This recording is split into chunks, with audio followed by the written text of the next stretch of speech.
今天跟大家分享一个我刚刚收到了、期待了很久的一个东西，就是这个包呢，是我在4月份的时候，我过生日的时候买的，4个月吧，4个月多的时间，终于拿到它。这个开包的过程是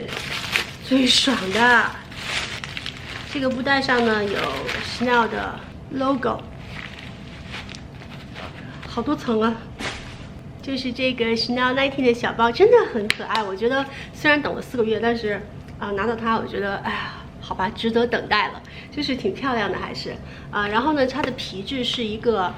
经过处理的一个羊皮的皮质，摸起来非常的柔软丝滑的感觉。它里面空间的安排呢，我觉得还挺合理的，就是它外面有一个这种夹层，然后呢这边有一个很大的空间，放手机啊什么都放得进去，没有问题。然后这边是可以放卡的地方，然后这边还有拉链，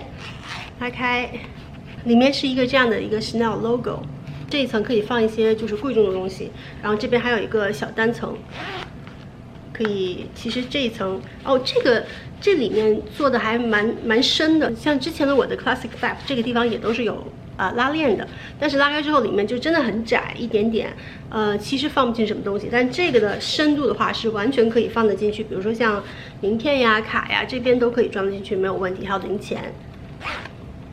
喜欢。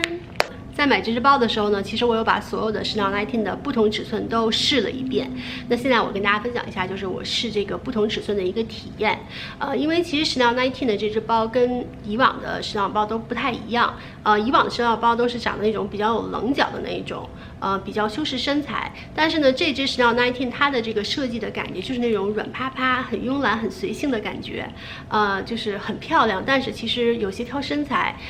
因为就像我去试背这个 mini size 还有large jumbo size， 我背起来我觉得哪只都挺一般的，就是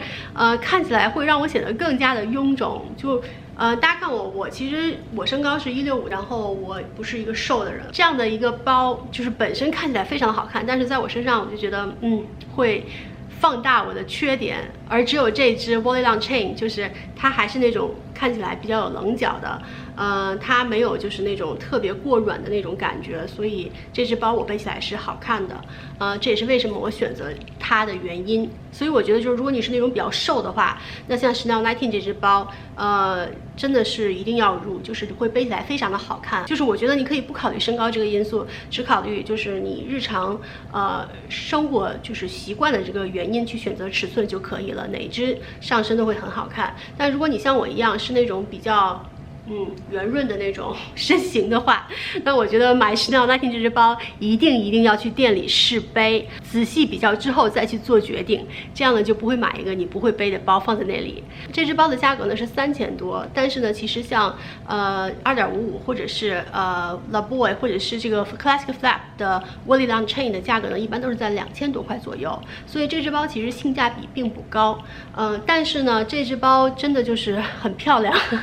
而且呢这个Chanel 19也是 Karl Lagerfeld 在生前的最后一只包的作品，我觉得有必要收藏一下。